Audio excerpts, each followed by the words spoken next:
오래된 정원 상 황석영 장편소설 10일 어둠 속에서 그의 살갗과 모발과 뼈의 윤곽들을 더듬고 나서도 그의 겨드랑이에서 풍기는 낯익은 땀내와 목에 불쑥 솟아나온 울대와 면도한 턱의 까칠한 감촉도 그리고 그의 내밀한 몸까지도 생생하게 떠올릴 수가 없었다. 어렴풋한 방명 속에서 나는 그의 팔을 벤 채로 잠에서 깨어나 다시 그를 만져보며 확인하곤 했다. 그와 나의 같은 잠자리는 일상이 되었다. 꿈마저도 해석한 저 음울한 과학자의 표현에 의하면 이 방명의 순간은 억압된 개체가 깨어나는 순간이다. 우리들 앞에 가로놓인 불투명하고 악에 가득 찬 시대를 용납할 수가 없었다. 그건 마치 초현실주의 그림의 배경처럼 두 사람의 등 뒤에 드리워져 있을 뿐 전면에는 매우 또렷한 우리 두 사람의 윤곽뿐이다. 나는 머릿속에서 그 배경조차도 검은 물감으로 지워버리고 만다. 그리고 우리는 아이도 갖지 않을 것이다. 나는 그에게 내 모든 감정을 주입해서 또 다른 나를 만들어낸다. 그게 낯익은 나의 이미지가 된다. 나와 그는 서로의 것이 되었다. 정말 우리가 세상 속에서 영원히 유폐되는 일이 가능한 일일까? 우리만이 숨어서 남게 되는 일이. 봄은 그야말로 덧없이 가버렸다. 그와 만난 지 석 달이 넘었을 무렵에야 우리는 서로 익숙해졌다. 아가도 태어난 지 100일이 되면 한 사람의 목숨으로 받아들여주고 기도를 하여도 100일이 되면 하늘을 움직일 수 있다고 하지 않는가. 우리는 우리만의 독특한 세계를 창조했다. 흰 무명천이 드리워진 열대지방 방갈로의 침대 같은 스스로 차단한 별개의 세상을 그와 나는 정말 아무것도 생각하지 않고 아무 일도 버리지 않고 그냥 나란히 누워서 게으름을 피우거나 아니면 뜰하게 나가 벌레들을 들여다보든가 산으로 오르는 집 뒤편의 오솔길로 공연히 숨을 헐떡이며 올라가 보고 싶었다.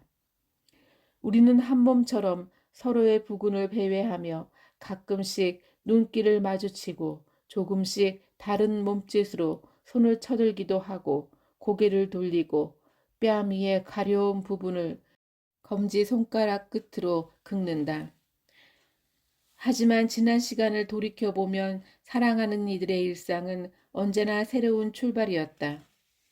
태어남이라든가 만남이라든가 실증이라든가 넌덜이라든가 이해라든가 죽음이라든가 미움과 노여움과 그리움이나 시시함.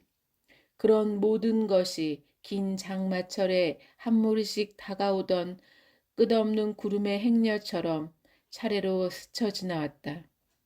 기록 영화에서 보았듯이 꽃봉오리가 움트고 꽃잎이 나오고 피어나고 활짝 피어나고 더 활짝 피어나 젖혀지면서 끝에서부터 시들어 움츠러들고 드디어는 차례로 말라 떨어져 가지 끝에 간신히 붙은 꽃잎 하나 흐느적거리다가 슬로우 모션으로 나부껴 떨어지는 광경. 그리고 필름은 거꾸로 돌아가며 다시 환원된다. 이 모든 출발은 매 순간 새로 시작되는 것 같다. 나는 때때로 세기말의 그림들처럼 불안하다. 이별 또한 새로운 출발이 될 테니까. 어쩌면 그는 내게서 자기를 빼앗아 갈지도 모른다. 우리는 이 골짜기를 오래 지속시켜야 한다. 1년, 그리고 2년, 아니면 바로 내일 모레 글피. 그러나 어떻게 지속시키나. 아들, 딸 낳고 오순도순 살아가겠구나. 그러자면 그는 자신으로부터도 영원히 증발해야 할 텐데 이 긴장되고 생생한 느낌은 우리가 거대한 힘에 저항하면서 피난 중이기 때문일 것이다. 우리가 이러한 고초에서 벗어나게 되더라도 우리는 처음같이 사랑을 할 수 있을까? 세상에 두 발을 딛고서 빈손으로. 당신은 우리네 산이 좋다고 하셨어요. 높은 산 말고 동네 뒤나 옆에 아니면 들판 바로 저기 꿈지럭꿈지럭 기어가는 흔한 야산 말이에요. 당신은 어느 아침에 둘이서 밥을 먹다가 느닷없이 나에게 말했지요. 한윤이, 오늘 학교 나가지 말지. 안 나가면 쫓겨나요. 지난번에도 땡땡이 쳤는데 뭐. 그랬더니 당신은 정말 어린애처럼 입을 쑥 내밀고는 수저를 놓았죠. 좋아요. 나 출근 안 하면 뭘 할 건데? 김밥 싸가지고 등산 가자. 김밥은 내가 말 거야. 나는 하도 어처구니가 없어서 그만 입을 벌리고 웃어버렸지요. 그랬는데 입으로는 결국 이렇게 말했어요. 하도 유혹이 근사해서 사표를 내버릴 거예요. 그놈의 학교는 불도 안 나나? 어머, 소위 시인이 되겠다는 사람이 학교에 불이 나기를 바래요? 당신은 늘 그렇듯이 내친 김에 고집스럽게 밀어붙였지요. 학교가 없어지면 다른 교육 방법이 나오지 않겠어? 보세요. 아직 병아리지만 나는 어쨌든 선생이라고요. 우리는 방바닥에 도마를 들여놓고 남은 밥으로 김밥을 말았지요. 당신은 갖가지를 넣고 둥글게 말아서 칼로 곱게 썬 김밥은 맛이 없다고 자기식으로 싸겠다고 우겼고요. 김에다 밥을 길게 펴고 손으로 찢은 김치를 줄지어 늘어놓고 사이사이에 멸치볶음을 박아두었어요. 그러곤 그냥 기다랗게 둘둘 말았어요. 이걸 한 손에 쥐고 위에서부터 한 입씩 덥석 베어 물면서 먹으면 얼마나 맛있는데. 그런 김밥은 당신의 유년 시기인 전쟁 때나 아니면 네 세대 정도는 경험했던 전후의 어려운 시절에 소풍 가서 먹었거든요. 신문지에 둘둘 말아 싸온 김밥에는 드문드문 잉크 냄새가 배었지요. 김은 나무 껍질처럼 말라붙어 있었으며 속은 투박한 보리알이 대부분이라 한 입 깨물 적마다 물을 마시지 않으면 목구멍이 꺽꺽해서 잘 넘어가지도 않았죠. 당신이 우겨서 그래도 요즘은 나아진 세상이라 비닐랩으로 도시락을 쌌어요. 참기름도 듬뿍 발라서요. 우리는 도시락과 물병만을 넣은 작은 색을 메고 뒷산으로 올라갔습니다. 내가 언젠가 써두었지만 당신이 여길 떠난 뒤에 뒷산을 가끔 올라갔어요. 몇 달에 한 번쯤이었을 거예요. 꼭대기는 다시 다른 능선으로 이어져서 오른쪽으로 돌아가면 정말 잊혀진 것 같은 외로운 무덤 하나가 있고 왼편으로 돌아서 아래로 내려갔다가 더 위로 올라가면 다른 쪽 능선에 가장 높은 데가 나왔지요. 우리는 땀을 흘리고 숨을 헐떡거리면서 덤불을 헤치고 위로 올라갔어요. 1시간쯤 걸려서 꼭대기에 오르니 우리가 버스에서 내려 이쪽으로 휘어져 들어오기 때문에 한 번도 넘어가 본 적이 없던 골짜기의 반대편이 내려다 보였어요. 그리고 그 너머에 있는 먼 산의 푸른 그림자도 보였고요. 갈매의 어기를 흘러 읍내로 내려가는 개천의 상류도 보였어요. 현우 씨, 여기서 좀 쉬었다가 점심 먹자. 겨우 여기서? 저 왼편에 좀 더 높은 데가 있는데. 아니야, 우리 뒷산의 끝은 여기야. 목적지에 다 온 거라고 하면서 나는 풀 위에 주저앉으려고 했습니다. 그랬더니 당신은 내 손을 우악스럽게 잡아 일으켰어요. 목적지가 어딨어? 여기선 아무것도 보이지 않잖아. 당신이 내 손을 잡아 끌면서 능선을 내려가지요. 저 위에 올라가면 근사한 게 보일지도 몰라. 화가가 뭐 이래? 나는 당신의 뒤에 처져서 한참이나 다리심을 하다가 뒤뚱거리며 올라갔는데 먼저 당도한 당신이 외치는 소리를 들었답니다. 저길 봐. 저게 세상이라니까. 나는 그런 뒤에도 한참이나 걸려서 정상에 당도했어요. 하늘이 저 끝까지 활짝 열려 있더군요. 끝간데 없는 들판이 펼쳐져 있었고 작은 언덕에는 꽃으로 하얗게 또는 분홍으로 물든 과수원이 내려다 보이고 이곳저곳 언덕을 등지고 마을들이 엎드려 있고 또 그 너머에는 번화한 중심가가 가물가물 내다 보이는 거예요. 자동차들이 무슨 작은 벌레들처럼 고물고물 움직이고요. 아, 시원하다. 내가 바위 위에 앉으면서 중얼거렸지만 당신은 아무 말 없이 내다보기만 했죠. 나는 쐐기에서 물병을 꺼내어 마시고 당신에게 넘겨주면서 말했어요. 아이, 배고파. 아침 먹은 거 다 내려갔어. 우리 김밥 먹자. 그런데도 당신은 고개를 돌리지 않고 멍하니 먼 곳을 보고 있다가 나에게 문득 물었습니다. 오늘이 며칠이야? 5월 27일 수요일. 1학년 3시간, 2학년 2시간이거든. 그게 무슨 말이야? 내 미술 시간 수업 말이에요. 오늘 빼먹었으니까 지금쯤 자습하고 있겠지. 그랬더니 당신은 내 쪽은 건너다 보지도 않고 말했어요. 오늘이 작년 그날이야. 도청에서 마지막 학살이 있던. 그때 당신의 젊은 벗들은 상무대 영창을 떠나 감옥으로 옮겨져 날마다 철장을 차며 노래를 부르고 단식을 하고 그랬다지요. 죽은 이들은 아직 무덤조차 제대로 쓸 수 없었고요. 그렇지만 이런 때 그 이야기를 꺼낼 게 뭐람. 나는 당신의 우울한 기분을 날려주느라고 무심코 한마디 했어요. 우리 오늘 제사 지내요. 그래, 오늘 저녁에. 나는 사실 몹시 불안했어요. 당신이 저 허공 너머에 있는 세상으로 한눈을 판다는 느낌 때문에요. 우리는 김밥을 먹었지요. 정말 옛날 소풍 같던 생각이 났어요. 당신은 훨씬 기분이 나아진 것처럼 보였죠. 그날 저녁에 제사를 지내기로 해서 내가 읍내로 나가 과일하고 생선이며 쇠고기를 조금 사왔어요. 그리고 절편하고 팥시루떡도 몇 장 샀어요. 아니, 제사 핑계대고 우리가 그동안 먹고 싶었던 것들을 준비했던 거예요. 나는 음식을 장만했고 당신은 방 안에서 상을 차렸지요.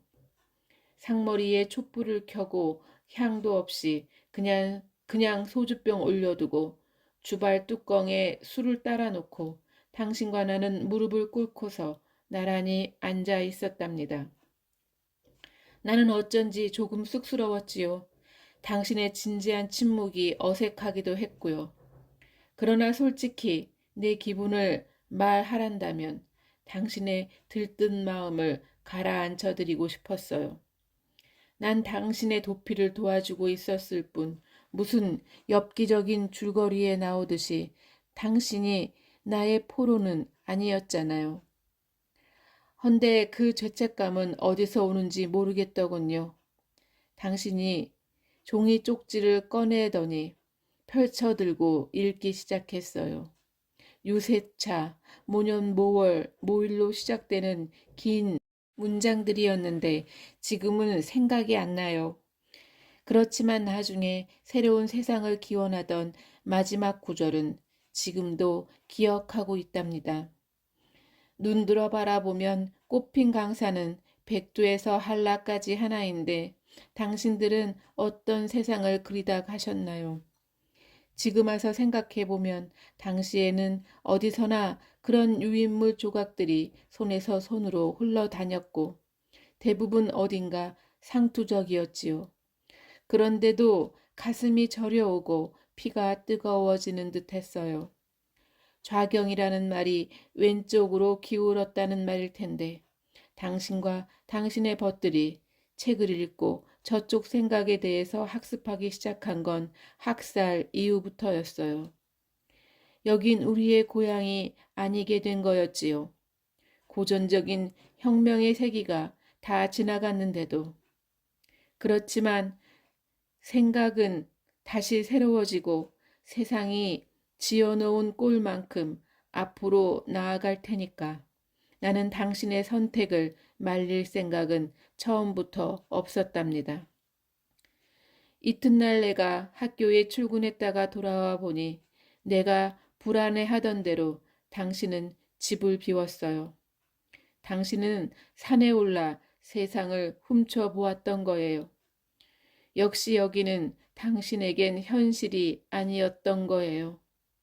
벽에 붙여놓은 안진뱅이 책상 위에는 당신의 편지가 놓여 있었답니다.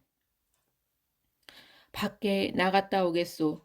서울에는 안 가고 광주까지만 갔다 올 생각이야. 어제 산에 올라갔더니 친구들 얼굴이 떠올라 못 견디겠더라. 아무리 늦어도 오늘 밤에는 돌아올 수 있을 거요. 혹시 자고 늦게 오게 되더라도 걱정 말기를 바래. 내일 오전까지는 꼭 돌아올게. 편지에 그렇게 써놓고는 당신은 목요일, 금요일, 토요일, 일요일까지도 돌아오지 못했지요. 내가 그때 당신을 얼마나 원망했는지 알아요? 내가 제일 무서워하던 일은 아무런 준비나 각오도 없이 갑자기 당신과 헤어지게 되는 것이었어요. 우리의 마음과는 아무런 상관도 없이 당신이 어느 낯선 땅 길모퉁이에서 잡혀가 소식도 없이 갇혀버릴지도 모른다는 두려움으로 내가 꿈에서 소스라치게 깨어난 게 몇 번인지 알아요? 우리가 바라던 세상, 우리가 꿈꾸던 세상은 갈매의 단조롭고 평화로운 일상과 같은 그런 곳이라고 나는 생각해 왔어요. 하지만 당신이 책을 통해서 생각하고 이루어낼 세상은 결코 단조롭거나 평화스러운 고장은 아니겠지요. 평등을 위한 단호하고 강력한 계급 투쟁이 지속되고 있는 긴장된 소용돌이의 공간이 되겠지요.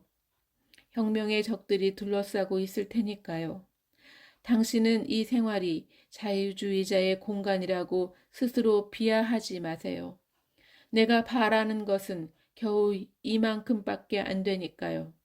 그 어떤 체제라 할지라도 당신과 나의 이 초라한 피난처는 있을 거예요. 그렇다면 나에게 이념은 아무런 문제거리도 아니겠지요. 당신만 곁에 있다면. 그랬다. 나는 산정에 올랐을 때 내가 자폐되어 있다는 답답증 때문에 가슴이 터질 것만 같았다. 그자들은 막강한 무력과 폭력을 지고 번성해 가는데 죽은 벗들은 가족의 숨죽인 울음에 둘러싸여 얕은 땅 아래서 몰래 몰래 썩어가고 있었다. 무력이 있어야 하고 그것을 올바로 통제할 조직이 있어야 한다. 세월이 얼마나 걸릴지 몰라도 누군가 첫걸음을 내디뎌야 할 그 길은 남수가 말하던 산정해로의 지름길이었다. 끝까지 살아남아 민중의 권력을 쟁취하자는 봉안이의 멀고 먼 길이기도 했다. 동우는 민족 내부의 새로운 연대를 꿈꾸었다. 그래서 5월은 나와 나 아닌 것이 갈리는 갈림길이었다. 나는 윤희가 출근할 때까지 졸음을 겨워 못 일어나는 척하고 자리에 엎드려 기다렸다. 윤희가 나가자마자 얼른 일어나 옷을 갈아입고 집을 나섰다. 갈매 어귀에 달인목까지 걸어가 읍내로 나가는 버스를 타고 이어서 읍내의 차부에서 광주로 나가는 시외버스에 올랐다. 시 중심가의 시외터미널까지 가지 않고 시 외곽의 철도 건널목 앞에서 내렸다. 날씨는 맑고 햇빛이 하얗게 빈 땅에 내려앉아 있었다. 우선 최 전도사에게 찾아가서 그동안의 광주의 뒷소식을 알아보기로 했다. 나는 철도를 따라서 양림동 근방까지 걸어가기로 했다. 부구는 전에 내가 방을 얻어 자취를 했던 적이 있어서 작은 골목까지도 눈에 익은 곳이었다. 오래된 동네라 지붕이 나직하고 서울에서 본다면 달동네로 여길 만큼 집들이 다닥다닥 붙어 있는 동네였다. 나는 최전 노산에 2층 살림집이 보이는 데서 구멍가게라든가 무슨 공중전화 부스라든가 사람들이 규칙적으로 이곳을 관찰할 지점이 없는가 살피고 나서 집 바깥에서 이어진 철제 계단을 올라갔다. 계단 위에 오르니 두어 평 되는 베란다가 나오고 창 너머로 집안이 다 들여다 보였다. 맞은편 싱크대 앞에서는 그의 신혼 아내가 뭔가 음식을 만들고 있었고 최는 방바닥에 엎드린 채로 책을 보고 있었다. 내가 바로 그의 등 뒤 유리창을 손가락으로 톡톡 두드리자 그가 무심코 고개를 돌렸다가 놀라서 입을 쩍 벌리는 게 보였다. 그가 일어나 얼른 창문을 열었다. 아니 이게 누구여? 현우 형 무사했구만요. 그래 별일 없냐? 내가 마루에 들어서자 최의 아내가 얼른 커튼부터 쳤다. 그와 마주 앉자마자 최는 대번에 눈시울이 벌겋게 되더니 소매를 들어 얼른 닦았다. 서울서 내려오시는 길이요? 응 그래 남은 사람들은 다들 잘했지? 남은 사람들이 어딨어. 모두 죽고 떼들어가 불고 직장 떨려나고 사는 게 아니어라. 서로 만나면 인자 미안해서 인사도 못하지라. 슬슬 피하지요. 뭐가 미안해. 살아남은 거이 추접지라. 서울 간 광주 아그들 다들 잘 있습디요? 잘 있을 거야. 들으니께 시방 간첩 사건들을 무더기로 엮어내는 모양입디다. 뻔하겠지. 남미에서도 항쟁을 빨갱이 폭도짓으로 몰았으니까. 우리 보러 글로 가라고 몰아내는 폭이지라. 나도 명색이 예수쟁이인디. 미국 반대하면 빨갱이라고. 마침 점심상을 보던 중이었던지 그의 아내가 잘 차린 밥상을 겸상으로 들여왔다. 갓 나온 상추와 쑥갓에 초록이 싱싱하다. 형님, 기운 낼라면 고기를 자셔야 쓸 것인데 풀밖엔 없어라. 고기는 서울서 매일 먹는다. 시웨이 북쪽 야산에서 구덩이를 파고 암장했던 시체가 몇 구 발견되었다는 둥. 시 청소부가 청소차에 실어온 시체들을 공원 부지의 연못에 쓸어 넣는 걸 목격했다는 둥. 무등산 살록의 취수원이 되는 저수지에 시체를 던져서 독한 소독약을 풀었다느니 그래서 시민들이 여름 내 수돗물을 못 먹었다는 얘기를 최와 그의 아내가 격양된 어조로 말한다. 그들은 아직도 상황이 끝나지 않았다. 거리에 나서면 서로 공범자처럼 간직한 이야기들을 가슴에 품고 눈길이 마주치면 서로 피해가면서 너 한 이틀 시간 있냐? 내가 묻자 그는 내 물음이 그냥 소리가 아님을 대번에 알고 긴장하면서 말했다. 오늘이 목요일이고 토요일까지는 개안하라. 그럼 됐다. 너 나하고 오늘 밤 차로 서울 올라가자. 서울서 오시는 길이라면서 건이 만날 일이 있다. 헌데 나는 지금 밑바닥에 잠수해서 기는 가오리다. 가오리. 나보러 선을 대라고? 빈민가에서 목회를 하다가 빵살이를 한 적이 있는 최가 얼른 눈치를 채주었다. 사실은 뭔가 낌새가 이상해서 그런다. 내가 끈이 떨어진 느낌이야. 나는 지난 2월에 서울을 떠나면서 건희에게 연결을 했었다. 건희는 혜순이를 데리고 나와서 안전을 확인한 뒤에 20분이나 뜸을 들였다가 나타났다. 겨울 내내 통신문으로 조직 관리를 해왔는데 어디서 샜는지 그중 하나가 검거되었다고 했다. 자세한 내용은 모르지만 문건이며 유인물이 들어있던 가방을 대학원생인 조원이 학교 앞 술집에 두고 나와버렸던 것 같다고 했다. 그들은 몹시 긴장해 있었다. 동우도 연락을 끊고 한 달에 한 번씩 하던 안전점검도 그만두었다고 했다. 나는 읍내에 나갈 적마다 기회를 보아 전화를 했는데 그때마다 불통이었다. 까짓것 그럽시다. 나야 선배 목사님 덕으로 밥 잘 먹고 지내는디. 어둑신한 저녁이 되어 우리가 길 떠날 채비를 하자 그의 아내가 걱정스런 눈빛으로 우리를 살피다가 말을 꺼냈다. 선배들 찾는다고 당신 여러 번 불려갔었는디 어쩌려고 또 이러시오. 암일 없을 틴께 당신일랑 걱정 붙들어 매소. 핑언이 댕겨오면 되제. 너무 염려 마세요. 내일 데려올 테니까. 우리는 역으로 나갔다. 그 무렵에 역에서는 가끔 수배자들을 찾는다고 합동수사조가 입구에 서서 드나드는 젊은이들을 가려내어 불시로 주민증을 검사하는 일이 잦았다. 나와 그는 역 구내로 들어가기 전에 수사관들이 나와 서 있지 않은가 살피고 나서 따로 행동하기로 하였다. 표 2장 사가지고 개찰구로 들어가거라. 나는 먼저 다른 곳으로 해서 역폼으로 들어가 있을 테니까.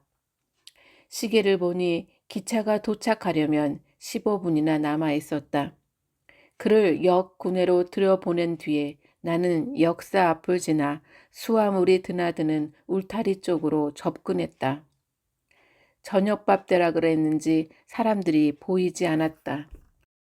나는 부근에서 과일이나 라면 박스로 보이는 종이 상자를 하나 주어 옆구리에 끼고 슬그머니 울타리 안으로 들어섰다. 누가 물으면 화물 붙이는 데를 찾으련다고 말할 셈이었지만 다행히 철로를 몇 칸이나 건너뛸 때까지 아무도 뭐라는 사람이 없었다. 나는 끝쪽에서 출발 노선을 기다리는 듯한 화물차의 뒤로 돌아가 짙은 그늘 속에 숨었다. 마침 가져온 종이함은 찌그러뜨려서 깔고 앉았다. 담배도 참고 앉았는데 곧 방송이 들리고 사람들이 승강장으로 몰려 나오는 게 보였다.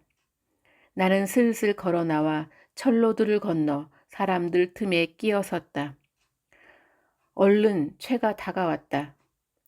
기차가 들어올 때까지 우리는 한마디도 하지 않았다. 무신날이라 객차에는 승객이 별반 없어서 자리가 듬성듬성 비어 있었다. 우리는 양쪽의 통로를 살필 수 있도록 중간쯤에 서로를 마주보며 앉았다. 영등포역에 도착한 것은 새벽 5시쯤이었다. 나와 채는 약속했다는 듯이 두리번거리다가 사우나가 있는 목욕탕으로 들어갔고 샤워 한 번 하고 나서 목침을 베고 한 잠씩 잤다. 7시에 나와서 채가 전화를 걸었는데 역시 불통이었다. 우리는 아직은 출근 시간 전이라 빨리 이동하기로 하고 건인의 욕고방이 있는 산동네 근처까지 갔다. 나는 한정거장전에서 내려 약속한 시장 초입의 순댓국집으로 들어갔고 전도사는 내가 가르쳐준 대로 건인네로 찾아갔다. 그냥 우두커니 서서 기다릴 수도 없어서 국밥 한 그릇 시켜놓고 먹는 둥 마는 둥 하고 앉았는데 차림펴러 걸어둔 입구에 천 조각을 들치며 혜순이가 앞장서서 들어섰다. 두 사람은 말없이 내 앞에 앉았다. 형, 정신이 있어 없어? 속삭이는 말투였지만 혜순이는 거침없이 야단을 치듯이 나에게 뱉었다. 무슨 일이 있었니? 일이 다 뭐야? 건희 형 달려갔어. 그게 언제야? 한 달 좀 넘었어. 그래서 전화가 그 모양이로구나. 혜순이는 한숨을 푹푹 내리시고는 눈물을 찔끔거렸다. 그러나 격렬한 울음은 아니고 나에게 편들어 달라는 식의 눈물이리라. 전화도 아예 떼어버렸어. 주문은 직접 시장 나가서 받아오고. 어디로 간 거야? 아직 몰라. 남영동인지 남산인지. 정자가 산발을 해갖고 사방으로 싸돌아다녀 봤는데 서로 모른대. 카톨릭 쪽으로 가봐라. 아마 도와줄 거야. 생사람이 막 죽어나는 판이라 어느 단체고 꽁꽁 얼어붙었다고. 혜순이의 설명으로 그동안의 사고가 드러났다. 내가 서울을 떠나기 직전에 건이가 걱정했던 대로 그 대학원생이 검거된 뒤 석 달 동안이나 물밑에서 내사를 한 듯 싶었다. 저들은 먼저 친구들의 명단을 입수해서 그들에게 일일이 감시를 붙였을 터였다. 조원 중에 하나가 꼬리를 달고 관리 책임자인 건이를 만났고 꼬리는 다시 건이에게로 옮겨왔을 것이다. 그들은 여러 날 동안 건인의 공장을 관찰했다. 어쩐지 잡상인들이 갑자기 부쩍 는 거야. 시도 때도 없이 막 문을 열어보고 안 산데도 가지도 않고. 그러다가 심야에 10여 명이 덮쳤다. 모두들 잠들어 있는데 갑자기 판자 문짝이 와지끈 부서지며 작업복 차림의 사내들이 뛰어들어왔다. 잠자다 놀라서 벌떡 일어나는 건이에게 주의자인 듯한 사내가 권총을 이마에 갖다 겨누었다. 누군가 불을 켜더니 다짜고짜 몽둥이로 사정없이 팼다. 우리는 모두 골목으로 끌려나와 손을 머리 뒤에 올리고 꿇어앉았지. 모두들 뒷수갑을 차고 큰 길까지 끌려가는 동안에 수없이 맞았다고. 우릴 마이크로버스 닭장차에 구겨 넣더라. 조사를 받는 동안 건이가 몇 사람의 조언을 불었고 정자와 혜순이 그리고 출퇴근하던 다른 애들은 절대로 관계가 없고 건이가 사장이라 시키는 대로 돈 받고 일해주었다고 뻗대었다. 다 끝난 게 아니야.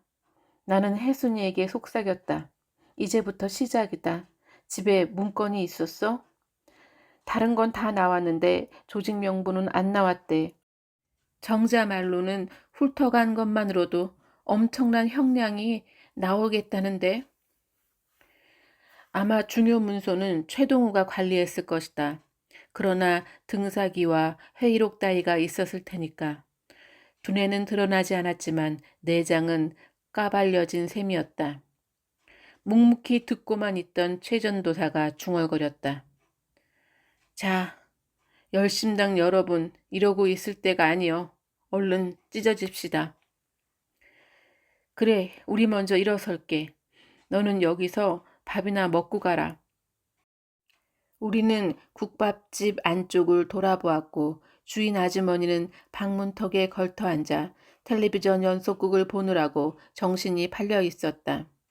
내가 일어서려고 하자 혜순이가 두 손바닥으로 얼굴을 감싸고 소리를 죽이려 애를 쓰면서 울음을 터뜨렸다. 괜찮아. 다들 잘 해나갈 거야.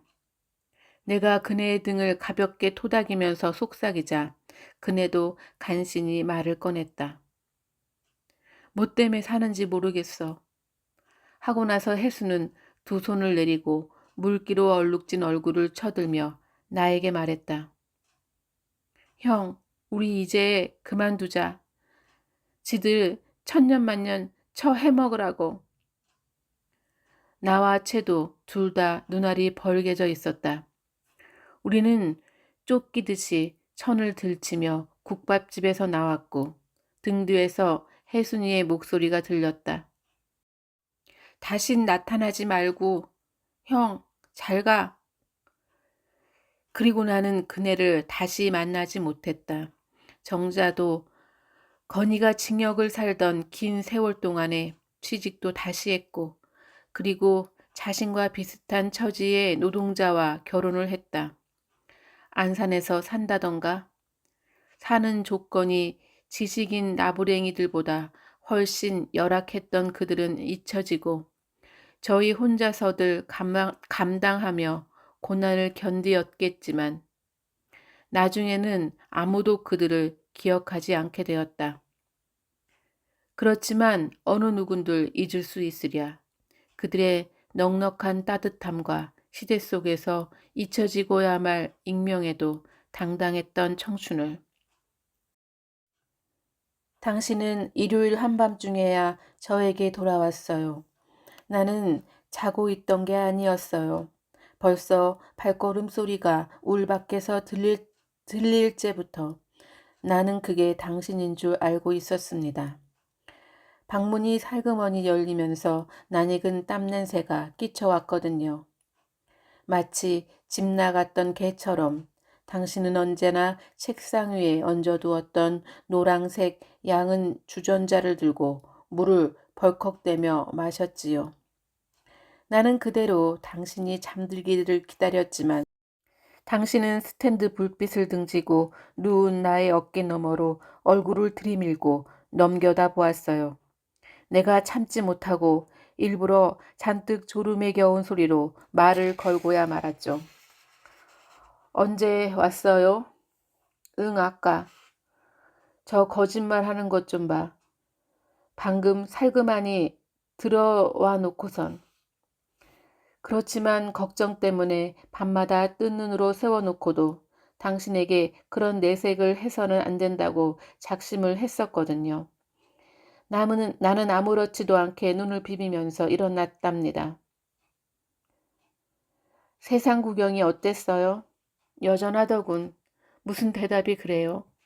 당신은 주섬주섬 옷을 벗고 마당으로 나갔어요. 양동이에 물을 받아 끼얹는 소리가 들려왔지요. 당신이 들어와서 맨바닥에 벌렁 드러누워 담배 한 개피를 다 태울 때까지 나는 일부러 말을 걸지 않았어요. 박살이 났어. 혼잣말로 당신이 중얼거렸어도 나는 못 들은 척했어요. 또 한참 있다가 당신은 천장을 보는 그대로 이야기를 했지요. 저 히말라야 산맥 깊숙한 곳에서 조난당한 이가 어느 바위 틈을 발견했대. 눈보라를 피해서 그 안으로 들어가니까 갑자기 넓어지면서 딴 세상이 나타났대. 거긴 고통도 이별도 슬픔도 가난도 굶주림도 없는 온화한 날들이 계속되는 세상이었대. 입구를 들어서자마자 과일나무와 찬란한 빛깔의 각색 꽃들이 만발한 정원이 있었어. 현실 세계에 나쁜 건 그곳에 한 가지도 없었지. 거기 사는 사람들은 다투지도 않고 늙지도 않고 병에 걸리지도 않고. 하여튼 조화로운 삶이 언제까지나 이어지는 세상. 그러다가 조난자는 바깥 세상이 궁금해지고 가족들 생각도 나서 굴 밖으로 나왔지. 그는 곧 제가 살던 나라로 돌아가 나머지 인생을 살아갔는데 꿈에도 모지을 그 딴 세상으로 돌아가고 싶어서 거의 미칠 지경이었지. 그는 히말라야로 다시 찾아갔대. 하지만 눈 속에 묻힌 작은 바위 틈을 끝내 찾지 못했어. 당신은 그런 얘기를 혼잣말로 중얼거리더니 내 잠자리로 파고들었어요. 당신은 우통을 벗고 있어서 내가 얼결에 두 손을 당신의 등 뒤에 얹었을 때 탄탄한 어깨 근육이 느껴졌지요. 우리는 긴 입맞춤을 했어요. 당신은 그러면서 내 가슴을 우악스럽게 움켜쥐고 다른 한 손으로는 내 속옷을 벗겨내렸고요. 다른 날보다도 당신의 행위는 훨씬 거칠었고 격렬했거든요. 다 끝났을 때 나는 어쩐지 눈물이 흘러나왔지요. 당신은 사실은 세상 구경을 나갔던 것이 아니라 내게서 일단 떠났던 거지요. 아버지나 당신이 선택했던 그 시대의 가치는 이러한 시간을 기만적인 자유에 머물게 하는 아주 하찮은 소시민적 영역이라고 깔보게 했잖아요. 당신과 나의 사랑은 이제 돛을 올리고 부두연안을 벗어나기 시작한 배처럼 앞으로 무수한 폭풍과 파도와 항해의 날들을 거쳐서 대양을 건너야 할 거였어요. 이제 겨우 우리는 시작했을 따름인데 아무 일도 일어나지 않은 평범한 일상이 전과 같이 계속되었어요. 나는 텃밭을 만들기로 교활한 생각을 해냈고요. 마침 장날에 읍내에 나가서 고추며 가지, 토마토 모종을 사오고 갈아엎은 밭에다 상추며 쑥갓이며 씨앗을 뿌렸고 거름구덩이를 마련해서 호박도 심기로 하였어요. 우리 텃밭을 만드는 게 어때요? 그래, 왜 진작에 그 생각을 못했지? 당신이 그렇게 좋아하리라고는 나는 전혀 예측하지 못했는데 말이 나오자마자 삽을 들고 나서는 모양을 보고 나도 마음이 놓였답니다. 당신이 삽을 박아 갈아엎으면 나는 그 뒤를 따라다니며 호미로 덩어리진 흙을 잘게 부수어 펼치곤 했지요. 우리는 오후 내내 밭고랑과 두렁을 만들었어요. 밭 주변에는 돌을 주워다 그럴듯하게 모양도 냈고요. 늦었지만 씨를 뿌리지 뭐. 그럼요. 하루에 2번씩 물만 부지런히 주면 금방 쑥쑥 자라날 거예요. 우리 꽃씨도 뿌려요. 읍내 나가서 모종을 사다가 심고 나무가지로 버팀대도 세워주고 여러 종류의 일년초 꽃씨도 뿌렸어요. 나팔꽃, 분꽃, 채송화, 봉숭아, 그리고 백일홍의 코스모스, 곽꽃까지 뿌렸어요. 이제 우리는 여름부터 늦가을까지 그 꽃들이 차례로 다투어 피어나는 하원을 가지게 될 거였어요. 아무것도 보이지 않던 메마른 흙을 뚫고 맨 처음 새싹이 돋아 나올 때 그 느낌을 뭐라고 해야 할까요? 이게 그냥 잡초의 싹인지 뭔지 모르는 채로 한두어 개씩 돋아 나왔다가 아마도 제 동료들에게 얘들아 이제는 나아도 괜찮단다 하고 속삭인 것처럼 이튿날이면 무수하게 여기저기 싹들이 돋아 나옵니다. 그냥 잔잔한 바람이나 실비에도 짓 뭉개질 것만 같은 투명한 연두색의 떡잎들은 형상 전체가 시간이어요. 며칠만 눈을 돌렸다가 밭고랑에 나가보면 어느 틈에 모양이 달라질 정도로 쑥쑥 자라나 있지요. 당신은 아침마다 양동이와 조리를 들고 나가 밭에다 물을 주었고요. 드디어 초여름이 되었을 때엔 밭은 풍성한 푸른잎으로 가득 차게 되었지요. 우리가 첫 번째로 상추를 따다가 점심을 먹었던 일 생각나셔요? 아직 잎이 다 자라지는 않았지만 손바닥 반만큼씩은 되었죠. 2-3장 겹치면 밥을 그득히 쌀 수가 있었지요. 여른 잎에 쌈장을 묻혀서 입에 넣으면 생명의 향기가 가득 차는 것 같았어요. 나는 당신이 텃밭을 돌보는 모양을 마루에 앉아서 지켜볼 때가 가장 행복했어요. 농부들은 아마도 모두가 시인이 되어버릴 거예요. 쑥갓에 붙은 벌레를 잡거나 달팽이를 집어내고 진딧물을 털어낼 때에도 상하고 죽지 않도록 부드럽고 조심스럽게 나뭇잎 위에 올려놓았다가 멀찍이 내다버리던 당신이 좋았어요. 그래서 우리는 앞으로 나쁜 일도 겪지 않을 것이고 하늘에서도 잘 보살펴 줄 것 같은 편안한 마음이 들었죠. 도시에서 놀러 온 사람들은 산촌의 정적과 언제나 변하지 않는 풍경에 며칠 못 가서 진절머리를 내고 제풀에 지쳐 달아나 버려요. 하지만 눈을 뜨고 자세히 둘러보면 자연은 끊임없이 변화하고 살아서 움직이는 중이어요. 풀과 나뭇잎이 바람에 흔들리는데 가는 바람에는 포르르, 찬바람에는 살랑살랑, 거센 바람에는 휘청휘청 눕거나 펄럭이거나 몸부림을 치지요.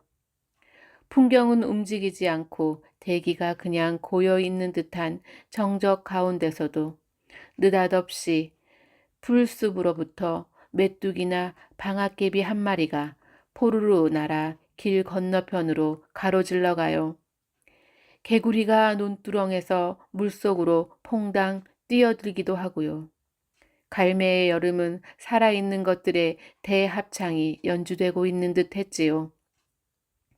아랫집에서 얻어온 마른 쑥에 모깃불을 지펴놓고 매캐하고 향긋한 쑥 타는 연기에 둘러싸여 마당에 멍석 펴두고 당신과 마주 앉아 호박잎쌈으로 저녁을 먹던 날들이 생각납니다. 그 뒤에 석 달 동안이 우리의 평생을 지배하게 되었지만요. 우리에게는 그 여름 한철이 두 사람의 모든 인생이었어요. 그때는 어쩌면 그렇게 소나기가 자주 내렸던지 검은 먹장구름이 뭉실거리며 산봉우리를 스치고 몰려오기 시작하면 당신은 울타리를 돌아 뛰어들어오면서 외쳐요. 비 온다. 빨래 걷어야지. 내가 고무신 꿰어안고 마루에서 내려서는데 벌써 후두둑 하면서 굵은 빗방울이 머리며 팔에 그리고 마른 땅바닥에 떨어져요. 번쩍하는 성광이 하늘을 긋고 나서 사방을 깨어버리는 것 같은 우레소리가 들려요. 이어서 그 소리는 멀리까지 퍼져나가다가 다시 먼 데서 입속으로 으르렁거리는 듯한 천둥소리가 마주 화답을 하는 거예요. 비가 오기 시작할 때 열에 달았던 땅이 식으면서 신선한 흙냄새가 올라오고 시원한 바람이 일면서 맛있는 대기가 코 안에 가득 차지요. 우리는 서둘러서 거둘 건 거두고 치울 건 치우고 나서 마루나 부엌 문가에 서서 허공을 가득 채우며 허공을 가득 채우며 쏟아져 내리는 빗줄기를 내다봐요. 다시 번쩍하면서 번개가 치고 우레소리가 일시에 덮쳐와요. 우리 부침개 부쳐 먹자. 두 사람 중 누군가가 먼저 그렇게 중얼거리게 되죠. 나는 소나기 내릴 무렵에 어둑신한 하늘이며 요란을 떨지만 사실은 고즈넉하게 느껴지는 천둥소리며 꽃풀 향기와 흙냄새며 살갗에 소름이 돋을 정도로 썰렁한 한기가 좋아요.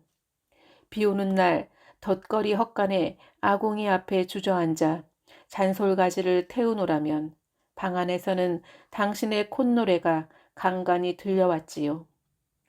비안개가 산 위에서부터 바람을 타고 몰려내려오는 제습기를 머금은 대기 속에 솔가지 타는 연기가 섞이면 아득한 느낌이 들어요. 먼 옛날에 고향집에 당도한 듯하지요. 너푼너푼한 호박잎이나 댄잎에 후두후두 빗방울이 떨어지기 시작해서 차츰 일사불란하게 떨어지는 빗소리가 귓바퀴 안에 가득 차면 졸음이 오곤 했어요. 당신과 나는 어떤 때 산 아래 내려갔다가 비를 맞고 돌아와 흙으로 더럽혀진 고무신 발등에 물을 부어 깨끗이 헹구고 젖은 머리카락을 수건으로 비벼 닦고 나서 몸에 달라붙은 셔츠를 벗고 바지나 치마도 벗고 속옷까지 보송보송한 새 것으로 갈아입고는 이불을 둘러쓰고 턱을 괴고 나란히 엎드려서 비가 내리는 산천을 내다보았어요. 가끔씩 어깨를 으쓱하고 몸소리를 치면서 빗물이 모여서 또랑또랑으로 세차게 흘러내려가는 소리를 듣곤 했지요. 비가 그치면 햇빛이 무슨 얇은 천같이 드리웠다가는 사라지고 하면서 풀잎의 물기가 빛나고 나뭇가지에서 떨며 비를 피했던 새들이 이 나무 저 나무로 옮겨 다니며 울기 시작하거든요. 깨꼬리가 일본에선 호깨교라고 한다지요. 가만히 들어보면 꾀꼬리는 꾀꼴꾀꼴하고 울지 않아요. 정말 호꽃게라고 울더라니까. 무슨 기적처럼 진노란색 손수건 같은 것이 비 그친 뒤에 숲 사이에서 펄렁하면서 휘날려 가는 거 있죠. 호 하면서 조금 망설이는 듯이 끌었다가 호깨의 깨에서 옥타브가 맑게 올라가요. 늦봄에서 초여름 밤새 이름은 모두 먹는 것과 관계가 있다던 당신의 말이 생각나요. 그 무렵이면 겨우내 아껴 먹었던 양식도 다 떨어지고 보리를 베기엔 아직 이른 철이니까. 그래요. 배가 고파 밤에 깨어나면 다시는 새벽녘까지 잠이 들지 않고 엎드락 뒤치락하며 살아갈 생각, 굶주린 식구들 생각, 돌아올 새로운 계절에 대한 두려움으로 눈이 말똥말똥해지겠지요. 소쩍새는 슬프고 애잔한 울음소리만으론 아주 작고 아름다운 몸짓을 하고 있을 줄 알았는데 언젠가 도감에서 보니까 부엉이더라고요. 머리에 뿔까지 나고요. 소쩍새는 소쩍다 하고 운다지요. 양식이 모자라서 한밤중에 금방 꺼진 배를 안고 누워 있으면 잠도 안 오고 작은 솥에 모자란 밥을 먹어서 배가 고프다고 그렇게 들린다지요. 머슴새는 또 아까 낮에 고픈 배를 참고 땡볕 아래서 밭을 갈아엎던 자신처럼 변하지요. 소를 몰 때 혀를 차듯이 쯧쯧쯧쯧 하고 우니까요. 부엉이는 어떻게 우나요? 떡 해줄게 부엉, 밥 해줄게 부엉, 그렇게 운대요. 그리고 쪽박새는 줄여 죽은 며느리가 화신한 새라는데 작은 쪽밥에 밥을 퍼주던 시어머니를 원망해서 쪽박 바꿔주 하며 운답니다. 비갠 뒤에 하늘이 높고 드문드문 탐스런 뭉게구름이 떠있는 화창한 날, 물론 내가 학교에 가지 않은 일요일이거나 토요일 오후였거나 아무튼 그런 날에 우리가 빨래를 하러 갔던 일 생각나요? 이불 호청을 모두 뜯고 베갯잎도 벗기고 당신과 내 속옷들이며 방석 덮개까지 총동원해서 큰 함지에 담고 나무 빨래방망이와 빨래판에 시커멓고 무르게 생겼지만 때가 잘 지는 빨래비누 2억에 넣고 내가 머리에 이고 나섰지요. 당신은 배낭에다 우리 점심 도시락과 풍로에 번개탄이며 숯까지 넣었고요.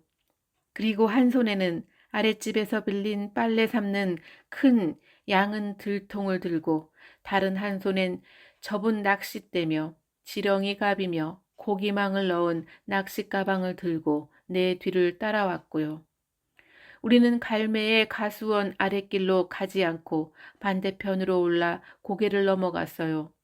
그쪽은 읍내 쪽으로 흘러내려가는 훨씬 너른 개천의 상류여서 양쪽 기슭에는 모래며 자갈밭도 있었지요. 물길이 휘돌아들어 흐름이 늦춰지는 제법 너른 소도 몇 군데 있었는데 큰 길이나 마을에서는 제법 떨어져 있어서 물을 퉁탕대며 멱을 감는 아이들도 없었고 물을 대려고 법석을 떠는 농부들도 없었어요. 역시 근년에는 거기에 시멘트로 물박이 볼을 쌓고 수영장을 만들었지만요. 하여튼 그것이 호젓하고 물 맑은 데라는 건 내가 출근하고 집을 비운 낮 동안에 인근 사방으로 산책을 다니던 당신이 먼저 발견했었지요. 모래밭을 내려가면 더 아래쪽 자갈밭 간역의 물가에는 누가 갖다 놓았는지 서너 사람이 두 발을 딛고 쪼그려 앉을 만한 바윗돌이 거북처럼 등을 내놓고 잠겨 있었죠. 내가 함지를 그 부근에 내려놓고 치마를 걷어 올리고 앉으면 당신은 가져온 물건들을 자갈이에 정돈해 두고 나서 낚시 가방을 들고 수영 팬티 차림이 되어 웅덩이를 건너갔어요. 발목에서부터 무릎을 지나 배 위에까지 물이 차오르는 곳에 이를 때쯤에 내가 냈다 고함을 질렀지요. 깊은 데 들어가지 말아요. 수영할 줄 알아요? 그런데도 당신은 못 들은 척하고 물이 가슴에 차오르도록 슬슬 걸어 들어가는 거 있죠. 저희가 정말 내가 안달이 나서 벌떡 일어서면 당신은 물속으로 쑥 들어가 버려요. 물 위에는 반쯤 잠긴 비닐 가방만 띄워놓고선 나는 설마 하면서도 무서운 생각이 들어서 어찌할 바를 모르고 허벅지가 물에 잠기는 데까지 걸어 들어가며 다시 소리를 지르지요. 장난하지 말아요. 얼른 안 나와? 그러고서도 한참이나 지나서야 당신의 머리가 쑥 올라와요. 그러곤 상체를 벌떡 일으키는데 애게게 겨우 배꼽에 찰 만큼의 깊이잖아.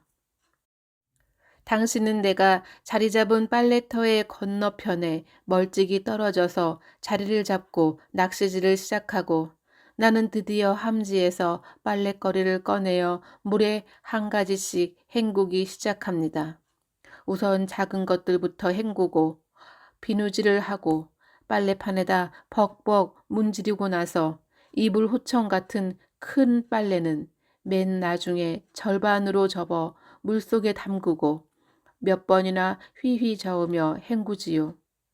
한 부분씩 척척 접어가며 비누질을 해서는 빨랫방이로 힘차게 두들기면 주변 들판과 골짜기에 경쾌한 소리가 메아리 치는 거예요. 모래밭에 풍로를 놓고 번개탄에 불을 붙여서 수출 얼기설기 얹고는 들통에 잿물을 넣고 큰 빨래 작은 빨래들을 차곡차곡 쟁여서 불 위에 올려 삶는 거예요. 이런 빨래 아마도 우리 또래에선 내가 제일 마지막으로 해봤을걸요. 세탁기에 돌리는 빨래란 얼마나 싱거운지.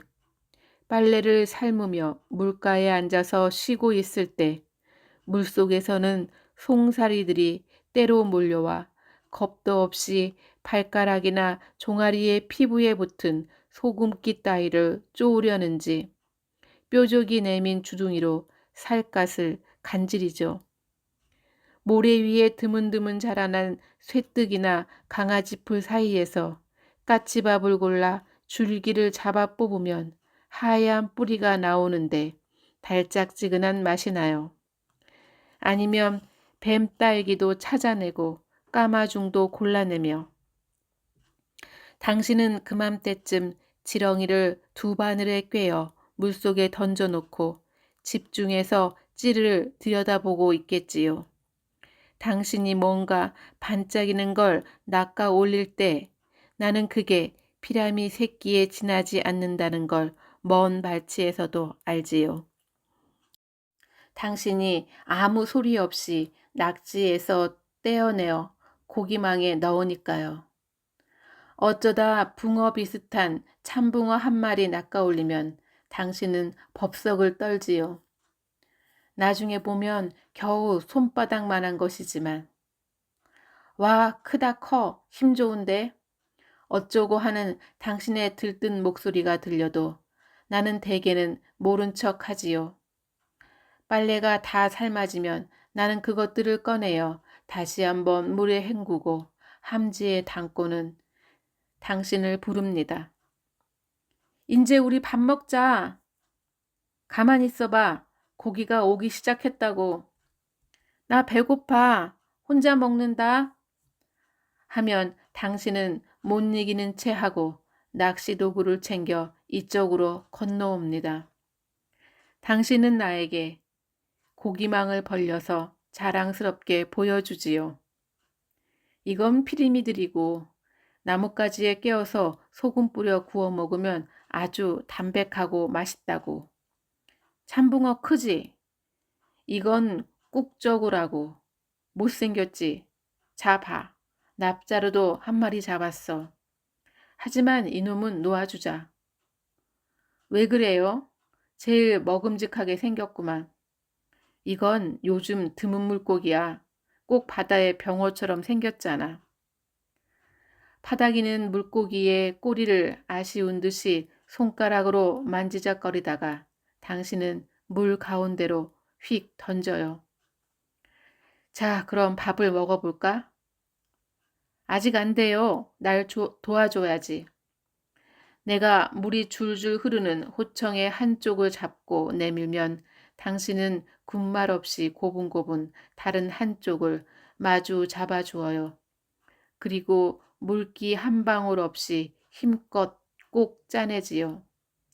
다시 호청을 펼쳐서 서로 양끝을 마주잡고 만세를 부르듯이 위로 쳐 올렸다가 뿌리치며 내리면 남은 물기가 말끔하게 빠지던 거였어요. 우리는 기다란 천을 자갈밭 위에다 펼쳐놓지요. 그러면 하얀 햇볕이 호청 위에 가득 찹니다. 고만고만한 백엔잎도 방석 덮개도 사이좋게 나란히 펼쳐두지요. 속옷들은 널찍한 바위 위에 널어두는데 바위가 햇볕에 뜨끈미지근해져서 저절로 잘 말라요. 우리는 빨래들에게 좋은 자리는 다 내주고 모래밭으로 올라가 자리를 깔고 점심을 먹었지요. 아무 일도 없는 것 같은 살림의 단순한 일상이 사람에게 가장 중요한 사업이 아닌가요?